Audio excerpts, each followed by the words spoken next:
We are privileged to have with us Inger Andersen. She is live with us.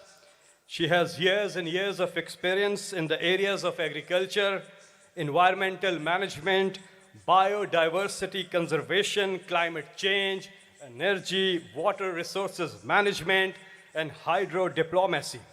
We also thank you, Inger, for you approaching Pakistan and giving us this great opportunity for hosting the World Environment Day 2021. Please put your hands together for the Executive Director at the UN Environment Program, Inger Andersen. Well, thank you so much, Senator Faisal Javed. And if I may thank all of the people here, and of course to Prime Minister Imran Khan, to Minister Malik Aslam Khan, and to the Ministry of Climate Change for hosting this World Environment Day, the largest global platform for outreach on the environmental challenges of our time. World Environment Day 2021 marks the launch, as we have heard, of the United Nations Decade on Ecosystem Restoration, which aims to reverse the damage we have caused to nature.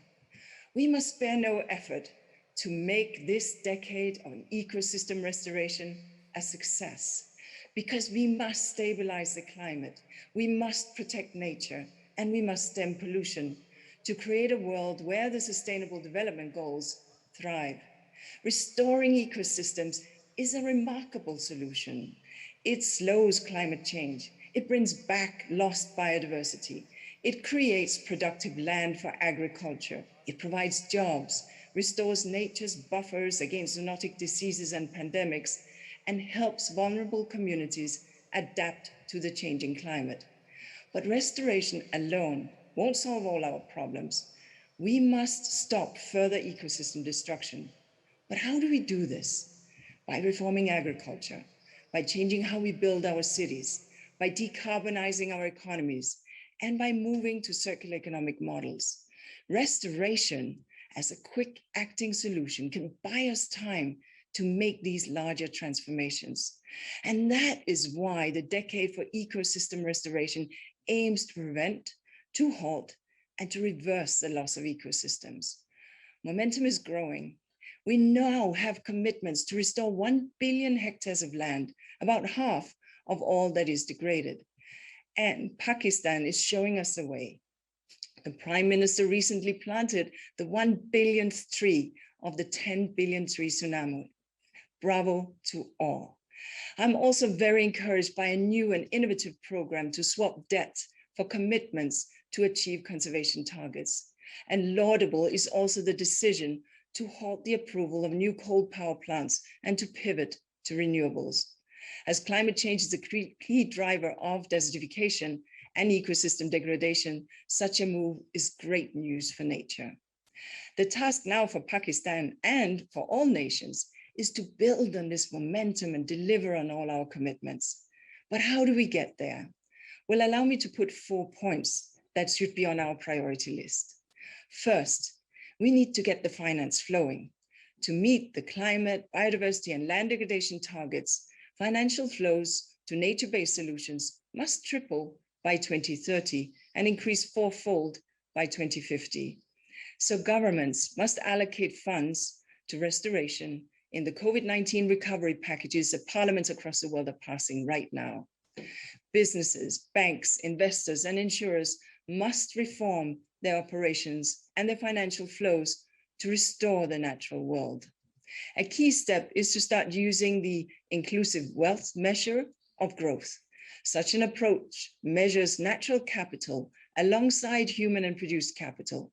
It allows us to make investment decisions that back sustainable growth and prosperity. For example, UNEP's recent inclusive wealth analysis of Pakistan's economy showed that the afforestation efforts underway are likely to increase natural capital and inclusive wealth. Pakistan's economy is growing in the right direction. Now, my second point is that we must protect those who manage the land in law and in deed. Research shows that lands managed by local communities suffer less degradation. To empower local communities, we must recognize the right to a healthy environment and back it with the full force of the law. And here Pakistan has taken strides with green benches in its Supreme Court and all provincial high courts across the country. And my third point is that it is time to make our cities green havens. As our world urbanizes, we need to make nature a fundamental part of our cities. There's much we can do, backing urban agriculture, expanding green spaces, integrating nature's infrastructure with our built infrastructure, green our gardens and streets.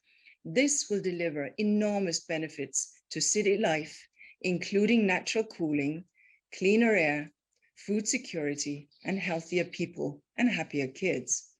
And my fourth point is, it's equally important to restore the blue planet. We have made huge commitments on land restoration, and we salute that.